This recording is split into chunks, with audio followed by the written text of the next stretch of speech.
Good morning, Doug. Hey, good morning, race fans. It is going to be a fast weekend, I bet. The weather looks good for the race. And I think the cars are going faster. I didn't get to see the speeds this week. What do you know what the qualifying I speeds don't were? know, but my mom was saying they were going into the corners at like around 2:30 or something like that. Yeah. Well, I was driving that Mustang last week and I Ooh. missed you guys, and I had it going around the corners as fast as I could. It had a little dial on the screen that told you how many G's you were pulling, depending on whether you went to the left or to the right. That's a nice thing to look at as you're going around a corner. And it made me think of our friend Russ, who flew Yeah. the Thunderbirds, and Yeah. I think I got as high as like 0.4 G's, and I don't know what those guys fly that'll be flying over the race. Do you? No, but I'm just picturing myself as a 16, 17, 18-year-old guy trying to get the highest score on the G meter of the Mustang. It has a reset button on it too. That way Dad won't know. Yeah. And it also it had an acceleration measure to tell you how fast, and a braking measure. So it was Sounds entertaining. like a video game. It was just like that. It's so fun. Well, don't forget your sunscreen this weekend. Is the sun is going to be out. It's going to be nice, and I recommend zinc on that. There's many choices for you out there, but go zinc. Go zinc or go red. I think that's long enough on this disclaimer. What do you think? I think that is. What do you got going on in your thoughts today? Well, where do you want to start? We could start with stock market stuff. I think that's probably a good place to go. Let's do it. I'll get us over to the screen here. It has been a very narrow market, I guess is the best I would say, as we start the conversation about the markets, but we'll start with the S&P 500 if that works for you. Yeah. Narrow, but okay. Yeah. It's Keith and I, we are watching the stock market. We're watching, and when we say watching the stock market, here's what it is. We're watching prices. We're watching the amount of buying and selling that takes place. And we're doing that multiple times a day, which we don't recommend that you do. I mean, you want to have a life, but this is what we do. And when we're watching the stock market, sometimes it's easy to get in the weeds, and it's helpful to zoom out and see a big picture like the one that you're looking at right now. And overall, the last several days and weeks, it has been really pretty good. We're trending above the 200-day moving average, which is the black line that so many of you, there you go, have become familiar with. We like to think that stocks do better when they are above their 200-day moving average. Why? Because the price is higher. The stock prices are higher right now than the 50-day moving average, all positive signs. That's the red line. And so there are things not to like, and there are headwinds for sure, but I'm celebrating the wins of the market, I guess is what I'm saying, Keith. Well, that's good. They're definitely, when you look at this, and we've talked about the volatility as measured by the VIX, which the VIX is not really a measure of the market itself, but the stock options that kind of go along with the market. But you can see that these downswings are getting shorter and tighter, and that just expresses what, if I switch over here to the VIX, kind of that you can probably see that the volatility is getting smaller and smaller, and it's measured here based on how high this number is. The higher this number is, the more volatile the markets are, the more difficult it is to hold on to the stocks in the mutual funds you own, and probably the more challenging when you get your monthly statements. When these kind of numbers are really high, there's going to be bigger swings on your statements. Will you zoom out to a weekly of the VIX? Yeah, thank you. So when you zoom out to a weekly, and I was hoping that you can go back further than that, but that's okay. So that 2018 to 2020 on the left portion of the screen, you can see that's what Keith was talking about. Is the VIX was really pretty low. around that time, and that was a good time to be a stock investor. And then it shot up and went to the moon during the height of the COVID pandemic, and then came back down. And really, it's been fighting a range of extremes for about a year and a half. This is a monthly version of it, and really when you look below this line, that those times when it's below 20 is when the market is easier as an investor to hang into it and see what's going on. So there are times when that happens, and you can see really since COVID, it's been pretty much above that line, and it's made it really challenging for investors. Really challenging to capture your gains. If you didn't take gains, you may have rode something up and rode it back down. I was in a meeting last night, and they had just thrown out the idea of, why do you suppose Peloton did so well? And the idea was the federal government sent everybody money. Yeah, they couldn't go to the gym, so let's take that money and go buy us a bike. Yeah. And then when that money went away, guess what happened to Peloton? Yeah, exactly. Yeah. And it's still there. It's still part of the economy, but it's not as significant. And it made lives better. I mean, it was a product that did make lives better during the time. It allowed people to stay in shape and get connected and collaborate with other friends and hang out with them online and be part of something bigger than they were. It's just, and it's a great product. I've used one, and I love to ride bikes. I've ran on their treadmills, but just because it's a good product at the time, or even a great name, doesn't mean that it's going to be a great investment for you. Well, I noticed that, maybe part of even that product might have not just been the product itself, but if you were home and staring at a screen, which most people were doing during COVID, the idea of paying fitness $20 or $10 and go see humans in 3-dimensional rather than 2-dimensional might have really spoke to the souls of people. Want to look at the NASDAQ real quick? Yeah, let's do NASDAQ and then the small caps. What we got here? Monthly? I have not shared the screen yet. Okay. Let me get that over there. I like that monthly chart. You want to keep that on there just for fun? Well, I mean, that's an encouraging chart. And I think what I had done on this chart on the NASDAQ monthly is I drew a channel lines here. What's a channel line? Well, this is where we were hitting resistance on the top. See all this over the months, or this line right here? You pointed out with the red right here. That was the resistance. Like, it's uncanny that the NASDAQ would run up to that line, bounce off, run up, bounce off, and then you had quite a drop here in 2015, 16, 20% drop. And then when it started recovering, it ran back up. And then I connected the bottoms down here on this line and said, this is usually the channel it's running in. Well, it came through that bottom right here last year in probably January, February. And then that channel line became the resistance. And if you can kind of bring that forward today, you can see we may be just getting back in that channel, that trend for the NASDAQ at this point. That's on the monthly basis. On the daily basis, it doesn't look the same way. It looks a lot different. It's like, wow, that's had a significant drop, a bottoming process, and then a bit of a rally here. Yeah, it looks good. I mean, last few days in particular have been sponsored by high-tech semiconductor companies, and that's been good. I know Keith and I, we would have really liked to seen it accelerate even faster, but again, you don't really get the market that you want. You just have to invest in the one that you have, and this is where we're at right now. Yeah. Well, I see Phil has joined us. Phil, you have anything you need us to know today? No, I just want to say congratulations to all the clients we have that have kids graduating from college or high school. I know there's a bunch, and that's a really big deal. And so I would just say I hope you enjoy this time of celebration with your families, and way to go, kids.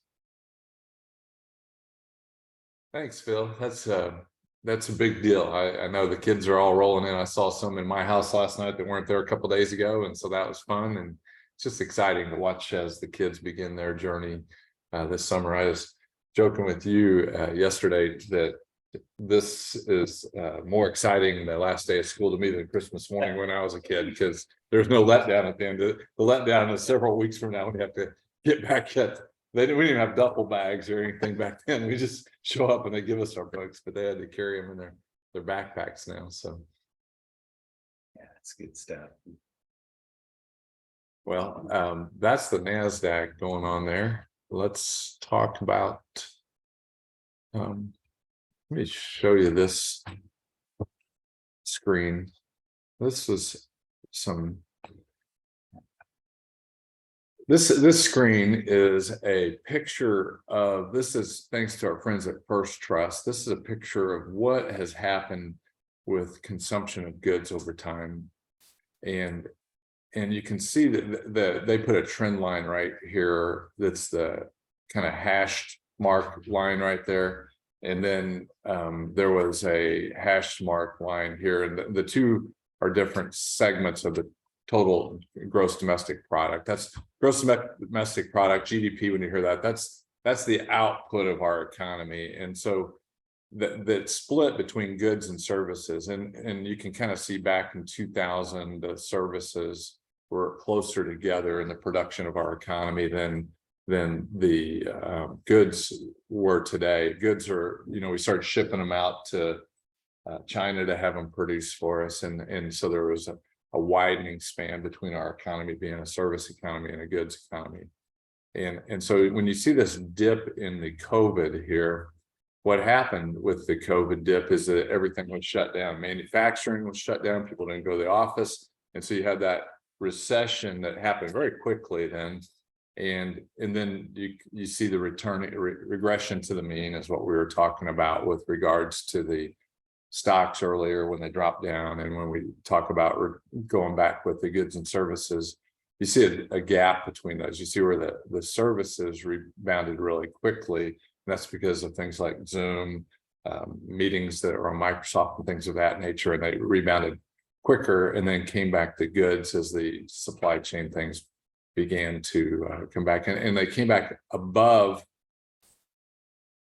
the trend line, which is really, how does that happen if you shut down the economy? Where does that money come from? How do you have more goods and services?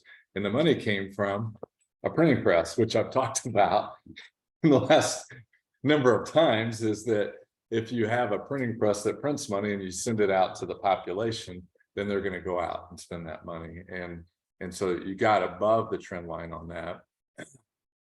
And or just a couple strokes of the keys, well, that's what I mean. It's not a printing press; it's an electronic ledger. Is what zeros and commas for you. Exactly.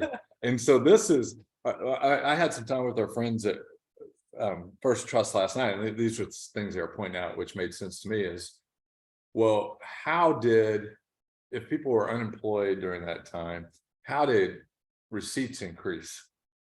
Like more, like if you don't have it. Yeah. And the reason is they printed $5 trillion, which was pumped into the economy and taxed. Yeah, that's right.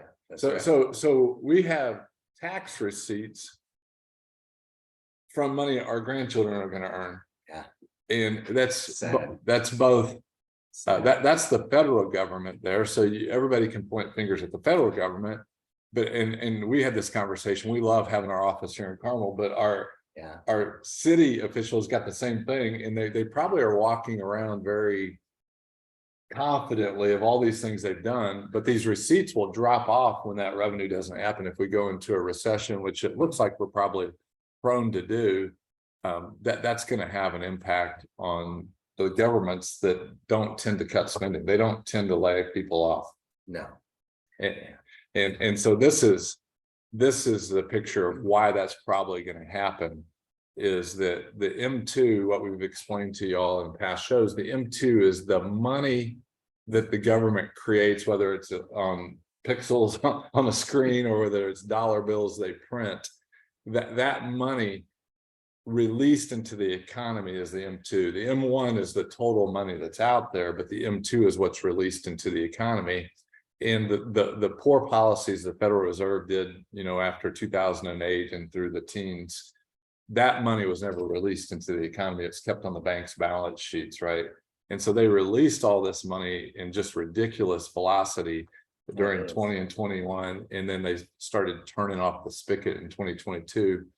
And there's just a delay in that, actually, the lack of the liquidity, the lack of that money becoming available, hitting the folks that are used to having that kind of I've heard them call it a sugar high when the Federal Reserve lets money be out there. And so it's an interesting thing that the folks at First Trust, Brian Westbury, which some of you might have seen on TV, he thinks we're probably about 90 days out from feeling that tightness of the money. And I think I saw somewhere this week that one of the Treasury auctions came out at 7% on Treasury bills in the last week, and so that shifts where money goes and how things operate.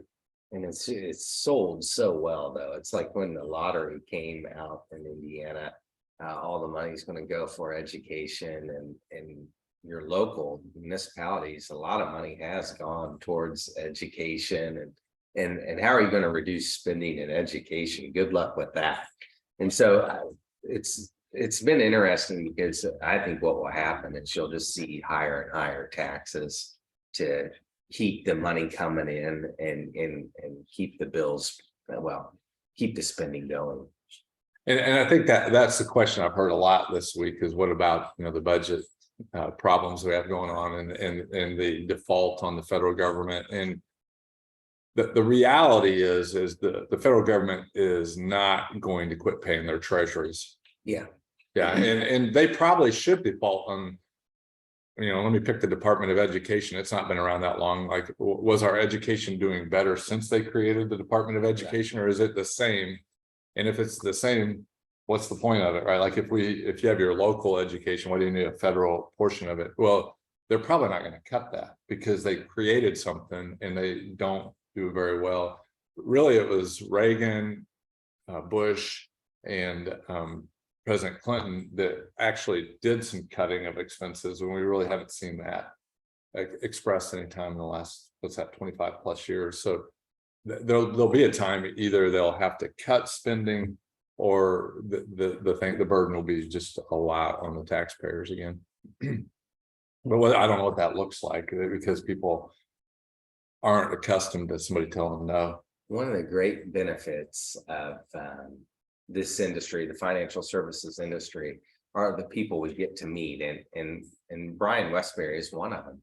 He's a great thinker, and mutual fund companies, our service company, we custody, we hold our clients' assets with Fidelity. Fidelity comes out with some great stuff on the economy and pieces for us to read and think through. But I was going through my Fidelity.com or my app, and I was looking at what type of pieces are being put out to the public for wisdom and understanding. And I learned something new. I learned that there's this thing called a social sentiment. And a social sentiment is very interesting to me. It's a gauge that talks about what is happening inside of social media, what's happening with Twitter, what types of companies are being spoken about, what types of companies are not being spoken about. And there's quantifiable research that shows this company has had this many mentions, this one has not had any, and then these algorithms go to work. And I'm wondering, are people making investment decisions based off this information? I think so, because there's this company that has actually sold research to Fidelity, and we like Fidelity. Fidelity's great. One of the reasons we hired Fidelity was because we believe they are a technology company. They have a great app. They've got great online presence. They've got good trading relationships. But just like our disclaimers at the beginning of this, just because it's on Fidelity doesn't mean it's like Gimbal saying, heck yeah, to that. So like on this social sentiment scores, and this is not an environmental, social governance type, ESG type stuff. This is something else. This is just a way to forecast or gauge what could happen. And I bring this up because you're going to be around people this weekend, and maybe the stock market comes up. I hope it doesn't, but it might. It might come up with, well, what do you think's going to happen? And these types of things, like the social sentiment score, they're nice, they're conversational, but I want to go back to what we look at. We look at the charts every week, and the charts are just our canvas to see what's going on. And it's telling you all the things that you learned in high school economic class: supply and demand. The price will tell you that, the volume will tell you. That's what we want to do for you every week, is give you a real picture of what's going on. And then we can just get in line with it. We don't have to get ahead or forecast or hope or dream like the social sentiment score might want you to do. And there's a couple others. If you're on your Fidelity app and you need help understanding, hey, what is this? I'm happy to talk with you about it and share. I'm completely biased, I know that, but I'm happy to share with you why I think we just go back to supply and demand. Keith, I'm sorry, I know you got something else on your screen there. Well, I was just going to show you our friend Brian Westbury, and he was talking about some of these things last night, like what you're saying. If you've not seen him, one of the questions that he was asked was, why don't we see you on CNN or CNBC, not CNN, CNBC or Fox Business News as much? And they were saying, is it because you have a contrary opinion to the Federal Reserve? Brian used to work for the Federal Reserve. He was a volunteer for them through the Chicago Federal Reserve, and he would be the devil's advocate. Instead of having groupthink, what he would say is, this is how Milton Friedman and old school economists explain supply and demand. The current members of the Federal Reserve don't really pay much attention to that. They don't pay attention at all, according to him, up to the M2 measure. And so they don't think that has any tie. And so he said, he raised his hand and he said, you all are raising interest rates because you think it's going to slow down the economy, which it is, which will cause unemployment, and that will cause inflation to drop. And so he said, how many employees are you guys prepared to lay off? Right. And they said, you know what, we don't need you in our meetings anymore. Right. And so the idea of groupthink, the idea that raising rates is going to cause inflation to stop, is not really true. Neither of those ideas are true, because if raising rates caused inflation to stop, why didn't we have deflation when they held interest rates to zero for almost a decade, right? Like, so it's those things aren't correlated, and yet they're proposing they are, and it's a group decision thing. And so was Westbury kicked off of those shows because of the popularity, like you're saying, or was he kicked off for other reasons? The reality is he would prefer to come and talk to us directly, people who are able to translate what he's saying and express it to you, rather than give the technical details on a national show that it would probably fly over most everybody's heads. If you, me, and Brian Westbury want to stop inflation in our own household, what do? Well, we quit spending is one We thing. just quit spending. Right, yeah. And we get down, we take a look and say, okay, these are our fixed costs. I like air conditioning, let's keep that one. Or I don't have to have a burrito from Chipotle every Friday. Let's shelf that one for a little bit. And so there's things that can be done, and you all do them. We do them. We make adjustments. But that's the difference between how you run your money and how the government runs theirs. But the message is really quite simple. It's just stop spending money.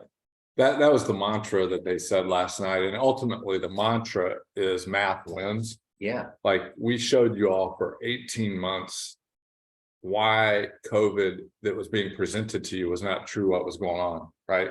We were showing the math of what was going on. Yeah. And now the math has come out afterwards, and the math shows that what we were told wasn't true about it. We're trying to show you the math of what's going on in the economy, in spite of what the Federal Reserve or the governments are saying about it, because the math can't be disproved. They can print more money, but that creates inflation. And the other point that I really took away from Westbury that I thought was really important, he was geeking out on economics last night. His neighbor said, my groceries cost more to him. Okay. He goes, that's not true. Your money is worth less.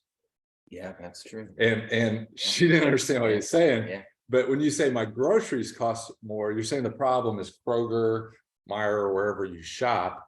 But if you say my money is worth less, it's because of the government. It's not. Worth a And, lot less. and as a business owner, I don't want you to think I'm the one creating inflation, because I'm just managing it just like you are. So is Costco, so is Sam's Club.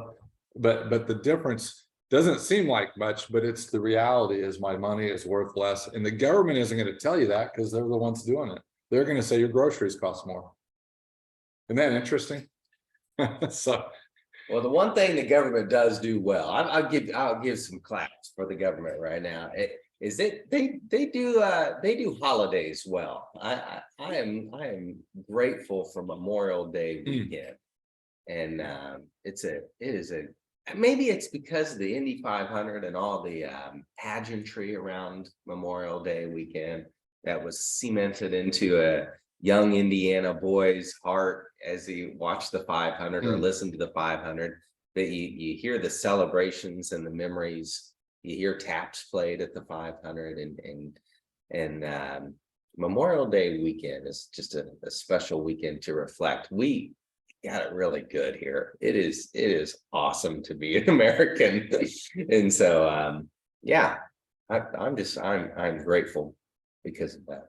yeah, I talked to a client yesterday who's traveling with a rock band, and she was seeing things across the country, the attitudes people across the country, and kind of depressed. And I said to her, I was like, well, you're getting one point of view about things. And as a matter of fact, if you took whatever bad you've seen out there and just put it aside, and then you took the rest of the world and took the very best you have in the rest of the world, our bad is still so much better than what's going on in the rest of the world. And so it's just a focus of what you're thinking about.